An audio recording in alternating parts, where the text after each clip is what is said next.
Hello, good morning to all. Munger university के YouTube channel में आप सबका स्वागत है। इसके पिछले क्लास में हम लोगों ने सक्सेसिव डिफरेंशिएशन के ऊपर डिस्कस किया था और आज नेक्स्ट चैप्टर कर्वेचर पर हम लोग चर्चा करेंगे। कर्वेचर सुनने से ऐसा लगता है कि ये शायद आप लोगों का ये जाना हुआ चीज है, कर्वेचर शब्द से सुनने पर, क्योंकि हिंदी में शायद आप वक्रता या कुछ बोलते इस तरह का, है ना। तो उसको जानने के पहले सबसे पहले हम जानेंगे कि एंगल ऑफ कंटीजेंस क्या होता है।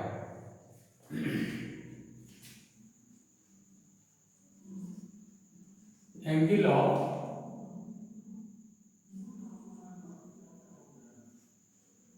कंटीजेंस ये क्या है? मान लेते हैं कि कर्व है ये, ठीक है ना। इसमें कोई एक लाइन ले लीजिए और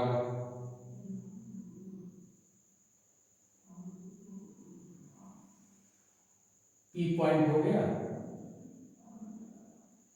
और इसको हम Q ले लेते हैं, राइट।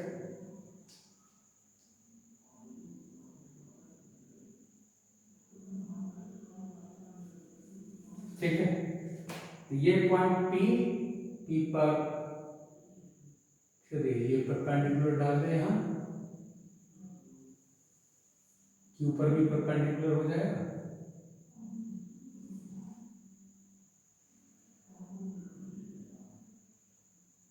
ठीक है, this point is known as P Q। ठीक है, तो late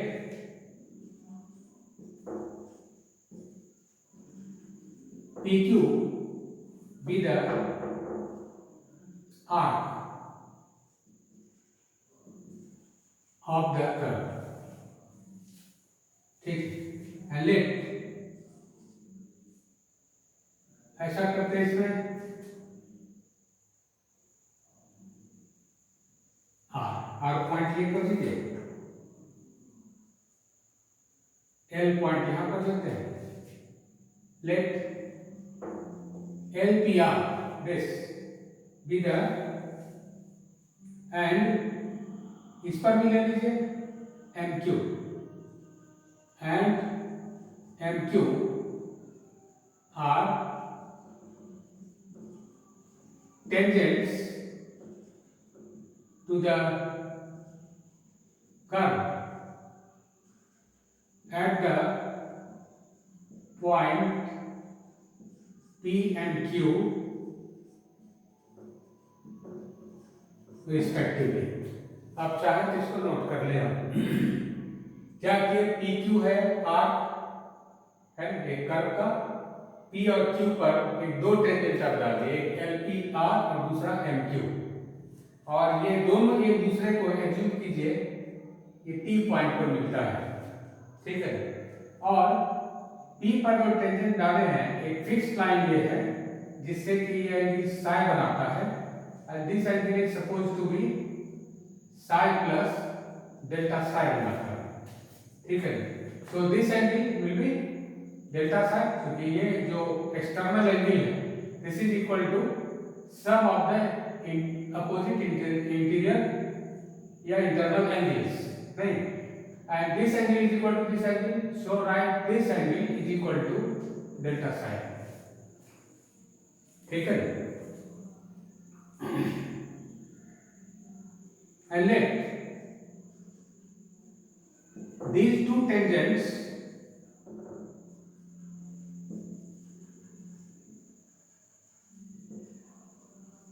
meet at the point T। ठीक है,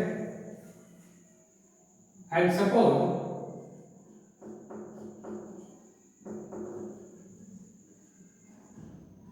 tangents at P and Q makes an angle makes an angle psi and psi plus delta psi with a fixed line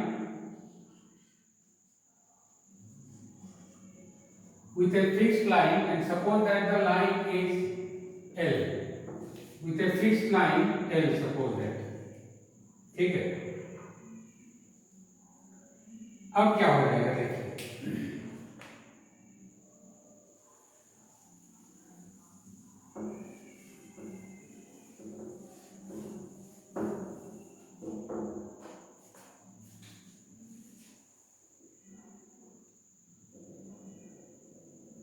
therefore angle RTQ which is equal to psi plus delta psi minus psi, okay, and it is equal to delta psi, and this angle is known as angle of contingence of the arc PQ, and the angle कौन सा delta psi is known as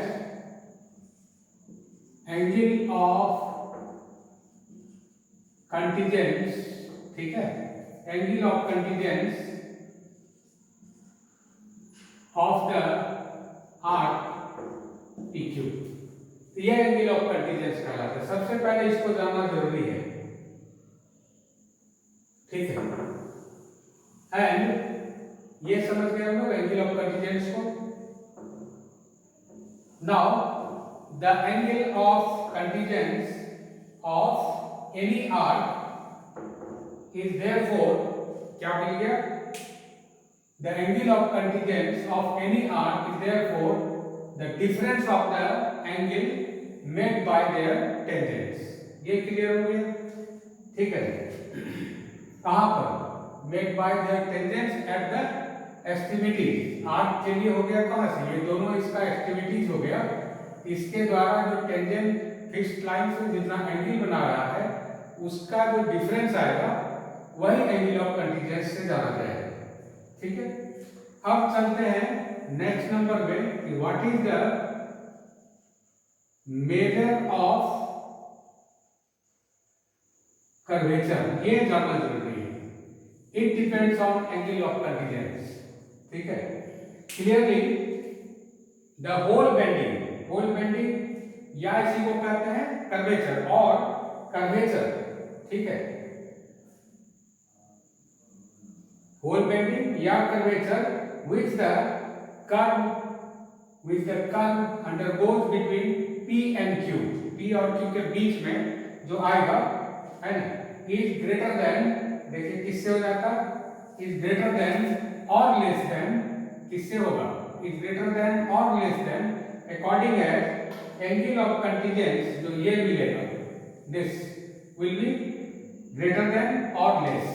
जैसे देखिए whole bending में जैसे मान लेते हैं ये बेंडिंग ऐसा हो गया, ज्यादा बेंड किया, तो अगर ये फिक्स लाइन है तो देखिए क्या मिल रहा है, एक पी पॉइंट यहाँ और क्यू पॉइंट इधर, तो ये एंगल क्या हो गया, लार्जर हो गया। तो बेंडिंग अगर होल बेंडिंग अगर ग्रेटर है तो एंगल ऑफ कंटीजेंस लार्जर होगा, अगर बेंडिंग कम है, ठीक है ना, तब क्या मिलेगा, देखिए पी और क्यू दोनों के बीच का एंगल भी ये छोटा होगा। दैट मीन्स अगर बेंडिंग ज्यादा है एंगल ऑफ कंटीजेंस बड़ा होगा, बेंडिंग अगर कम है एंगल ऑफ कंटीजेंस भी कम होगा, ठीक है। देयरफॉर मेजर ऑफ कर्वेचर के लिए जरूरी है कि पहले बेंडिंग, तो बेंडिंग ये बात क्लियर हुआ कि जिसका बेंडिंग जितना ज्यादा होगा उसमें एंगल ऑफ कंटीजेंस उसका उतना ही ज्यादा होगा, ठीक है। Therefore the fraction, कौन सा फ्रैक्शन है, इस फिगर को मिटा लें। Therefore the fraction angle of contingence divided by the fraction कौन सा angle of contingence divided by arc length or length of arc, right? It's called average bundling. ये क्या कहलाएगा? This is known as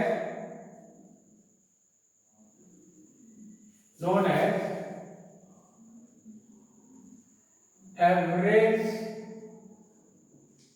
bending, right? Average bending या इसी को बोलते हैं और एवरेज कर्वेचर भी बोल सकते हैं इसको, एवरेज बेंडिंग या एवरेज कर्वेचर।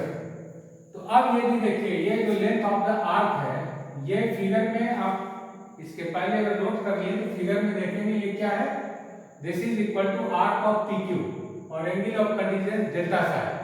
अगर ये आर्क ऑफ पी क्यू किसी फिक्स नंबर से अगर ऐसा कर रहे हैं हम, देखिए यही चीज था ना, ये P हो गया और ये Q हो गया, राइट? ये P और Q।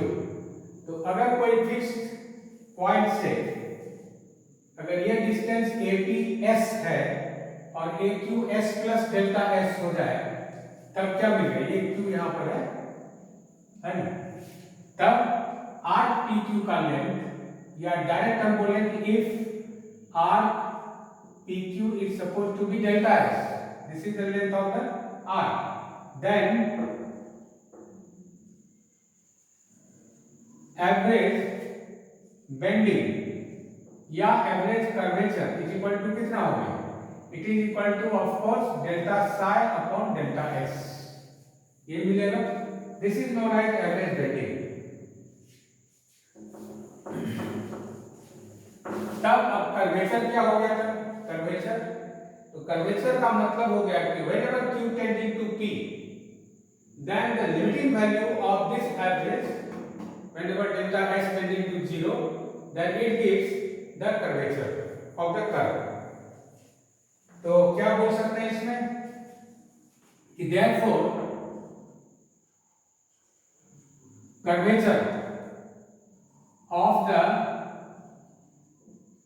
arc PQ, ठीक है, is equal to, it gives the limiting value whenever Q tending to P, of course delta S tends to 0 and delta psi upon delta S, of course it gives d psi upon ds, and this is known as curvature of the arc PQ।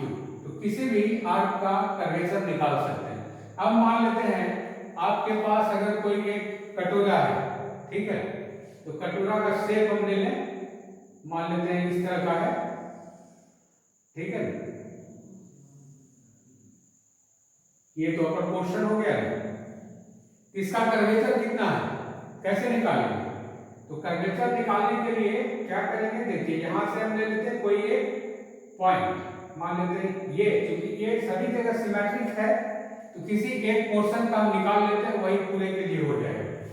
तो यहाँ को निकालने के लिए जैसे एक point ये ले लिए, दूसरा ये ले लिए, ठीक है ना, और एक फिक्स लाइन से, तो ये जो एंगल मिल गया, ये एंगल, और जहां तक का आर्क लिए, तो ये डेल्टा साई अगर हो जाए और ये लेंथ अगर डेल्टा एस हो गया, तो दोनों का डिवीजन हो गया एवरेज बेंडिंग, और लिमिटिंग पॉइंट अगर लिमिटिंग वैल्यू ले लेंगे, that means it gives the curvature of this ball, है ना, इस बॉल का कर्वेचर निकाल सकते हैं। तो किसी भी तरह से हम इसको कर सकते हैं, राइट। अब क्या है इसमें, देखिए ये हम कर लिए इस पर टेंजेंट, सॉरी इस पर परपेंडिकुलर, और ये है इस पर परपेंडिकुलर, और दोनों मान लेते हैं एक पॉइंट पर मीट कर रहा है। अब इसको बढ़ा के ले लेते हैं,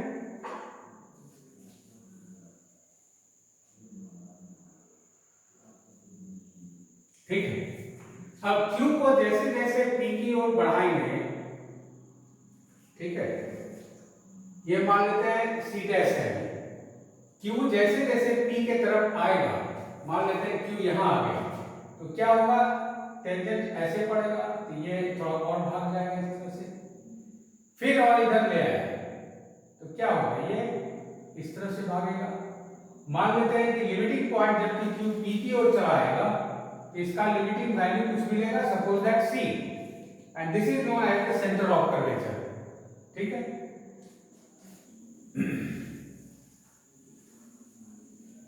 इसको आप एक नोट कर लेंगे, अगर नोट करना है तब। इलेक्ट द नॉर्मल्स, ऐसे लिख दीजिए,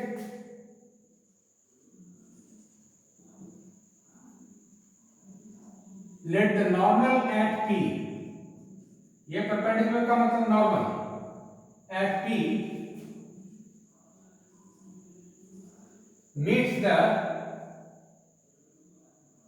नॉर्मल एट क्यू, है ना, इन सी, सी पर मिलता है। ठीक है, now when Q tending to P, that means when delta S tending to 0, then suppose, meet in C dash करते हैं, suppose C dash goes to C, ठीक है, तब C को क्या बोलेंगे, then C is called the center of curvature, लिख लेंगे इसको, then C is called the center of curvature। Clear हुआ कि नहीं? C को क्या बोलेंगे तब, सेंटर ऑफ कर्वेचर। किसका हो गया, centre of curvature of the arc, detail में बोलना चाहेंगे, centre of curvature of the arc PQ, ठीक है, at the point P, curvature of the arc PQ at the point P, ये इस तरह से हो जाएगा। ठीक है, एंड ऑल्सो CP तब क्या कहलाएगा, अब ये क्या हो गया, CP जब ये सेंटर हो गया तो ये रेडियस कहलाएगा, so it is known as radius of curvature. CP is known as radius of curvature of the arc, है ना, of the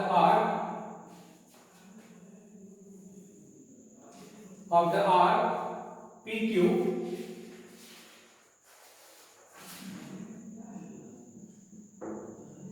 at P, this is known as center of radius of curvature। CP को radius of curvature बोलेंगे, and the radius of curvature is generally denoted by रो से denote करते हैं। इसका मतलब क्या हो गया कि देयरफॉर रो बराबर कितना, sorry d psi by ds, no, radius of curvature is the reciprocal of the curvature, so it is known as ds by d psi, ये चला जाएगा। ठीक है, CP is known as the radius of curvature of PQ at P। ठीक है, अब देखिए क्या होगा, that is the reciprocal of the radius of curvature, इसका रेसिप्रोकल यही निकाला गया curvature, the reciprocal of radius of curvature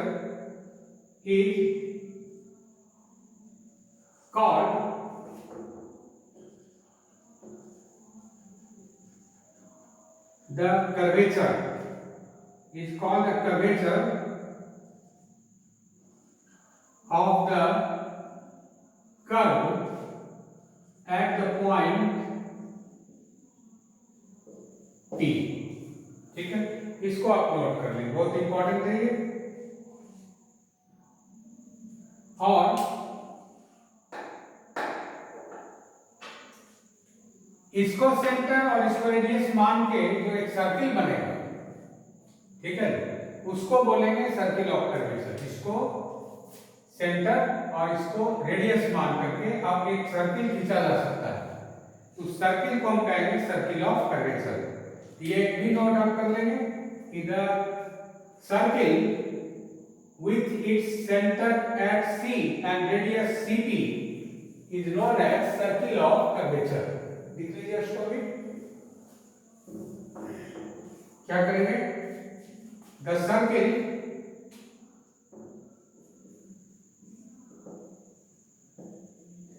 with its center at C and the radius CP is known as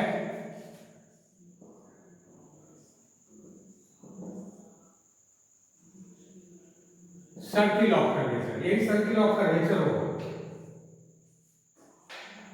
ठीक है, सर्किल ऑफ कर्वेचर। अब देखिए इसका कोई भी जो कॉर्ड होगा जो कि P से होकर के जाएगा, कॉर्ड ऑफ कर्वेचर कहलाएगा। तब कह सकते हैं नाउ एनी कॉर्ड, ठीक है, कौन सा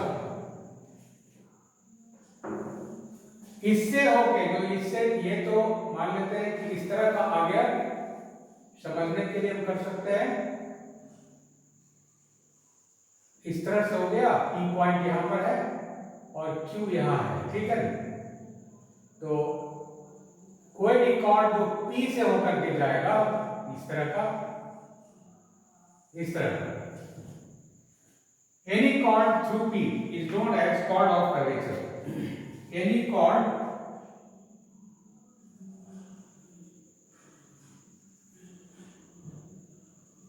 drawn through P is called chord of curvature, ठीक है। अब देखिए इसमें जो सबसे लार्जेस्ट कॉर्ड, सबसे बड़ा जो कॉर्ड होगा, ये क्या हो जाएगा? Double of radius of curvature, ठीक है। जो मैक्सिमम कॉर्ड लेंथ का जो कॉर्ड होगा वो कहां से पार करेगा? सेंटर C से पार करेगा, इसलिए ये क्या हो जाएगा? 2 times of the radius of curvature, so it is equal to 2 rho हो जाएगा, ठीक है। तो ये बात इसमें समझने के लिए है, क्योंकि आप जब रेडियस ऑफ कर्वेचर इसको हम समझ लेंगे, कर्वेचर समझ लेंगे, आगे निकालना बहुत आसान हो जाता है, ठीक है। तो नेक्स्ट इसमें है एक फार्मूला एस्टेब्लिश हम लोग करेंगे, formula for radius of curvature.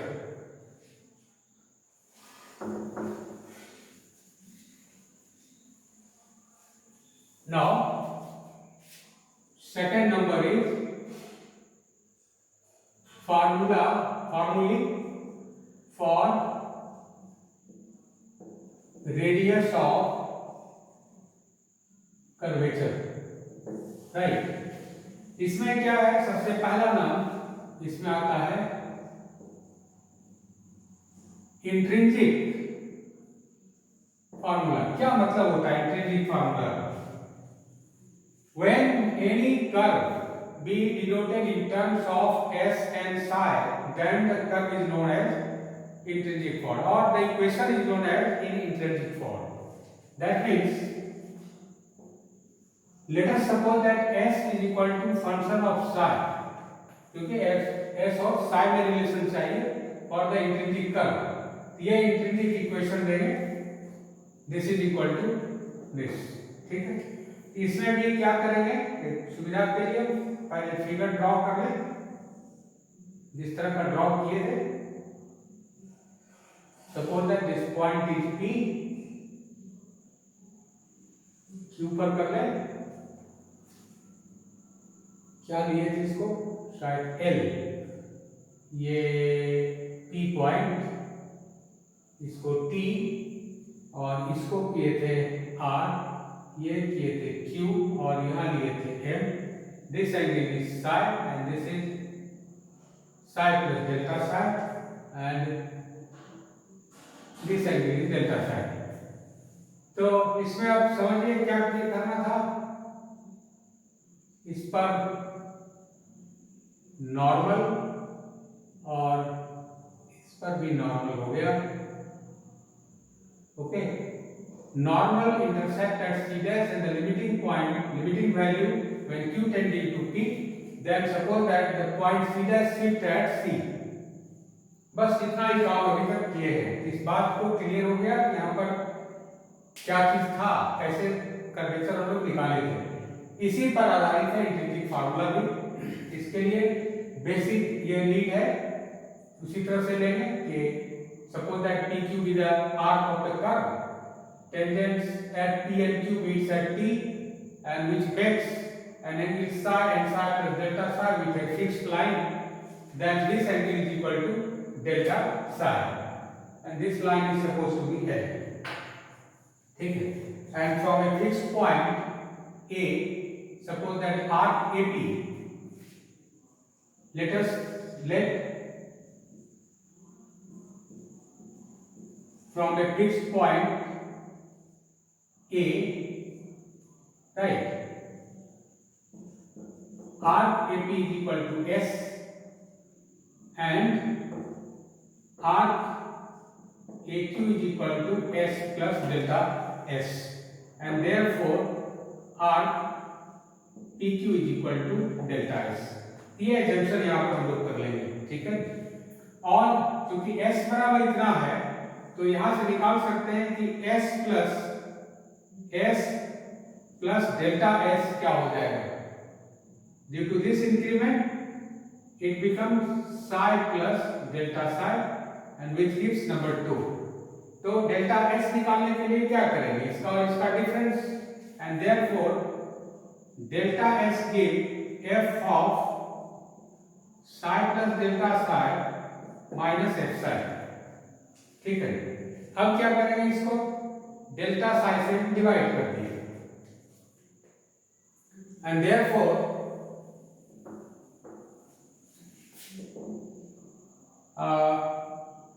Delta S upon delta psi is equal to f of psi plus delta psi minus f psi divided by delta psi. ठीक है. अब देखिए क्या हो गया कि when delta psi tending to 0, कैसे लिख सकते हैं डेल्टा psi tends to 0, कि whenever Q tending to P, तो धीरे धीरे ये जो नॉर्मल है इसके तरफ आएगा और टेंजेंट इस पर ये धीरे धीरे इस पर कोलाइड कर जाएगा. इसका मतलब psi एंगल जो डेल्टा psi है ये 0 होने लग गया है, and therefore limiting value gives limit of delta S upon delta psi whenever delta psi tending to 0, it gives limit delta psi tending to 0 f of psi plus delta psi minus f psi divided by delta psi, and left side gives ds upon d psi, but this gives कितना, देख लीजिए ये क्या हो गया. ओ sorry, ठीक है, यही तो वैल्यू हो गया. ये कितना वैल्यू हो गया, ऐसे लिखते हैं इसको. This is equal to limit of delta psi tending to 0, और ये कितना आ गया, वो ये फ्रॉम डिफरेंशियल चलिए, from differential of the derivative it can be written as d by d psi of f psi, but f psi is equal to S, and therefore it is ds by d psi. Right, number 3 ये मिल जाएगा. And let normal at P, ठीक है ना, and Q, normal at P and Q meet at C dash. ठीक है, अब चलिए now from triangle, वहां से आइए triangle Q C dash P, इससे लेके चलिए कितना मिलता है, वी हैव, ठीक है, पी सी डैश, यही ना आएगा रेडियस ऑफ कर्वेचर, तो P C dash divided by उसके सामने का साइन, एंगल का साइन, दैट इज कितना हो गया, पी क्यू सी डैश। अगर ये ट्रायंगल ले लें तब इसको मिला दिए, है ना, साइन कितना हो गया, P Q C dash is equal to, right side में चलिए, कॉट P Q divided by P Q के सामने वाला एंगल कितना, sine Q C dash P. देखिए साइन फॉर्मूला, कोई दिक्कत इसमें तो बोलिए, है ना, क्या किए, दोनों पर नॉर्मल सी डैश पर मीट करता है, और तब हम क्या करेंगे, एज इसका जो लिमिटिंग वैल्यू होगा ये रेडियस ऑफ कर्वेचर देगा, इसलिए हम यहाँ ले लिए इस ट्रायंगल में कि P C dash divided by इसके, ये जो एंगल होगा इसका साइन, उसी तरह पी क्यू और सामने का एंगल इसका साइन, साइन फॉर्मूला ही बोलता है, एंड देयरफॉर यहां से निकाल सकते हैं कि पी सी डैश कितना हो गया,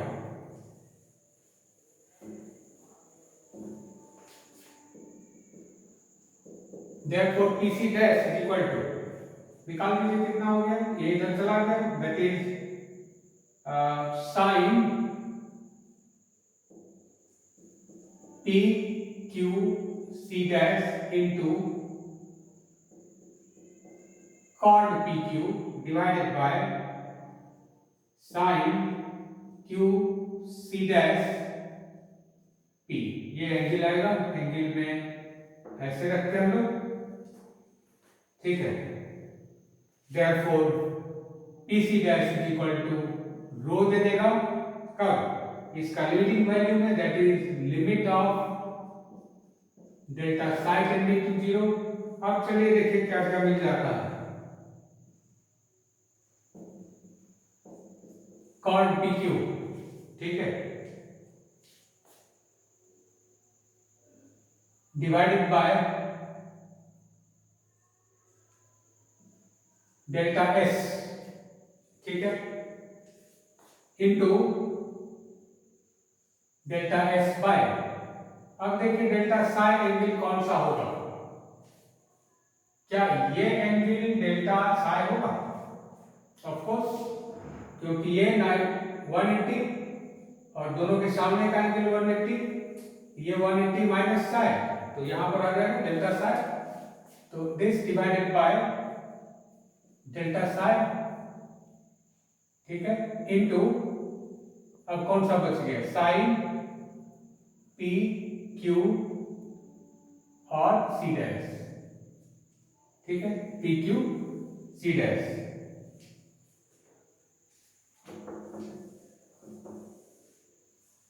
पी क्यू सी डैश,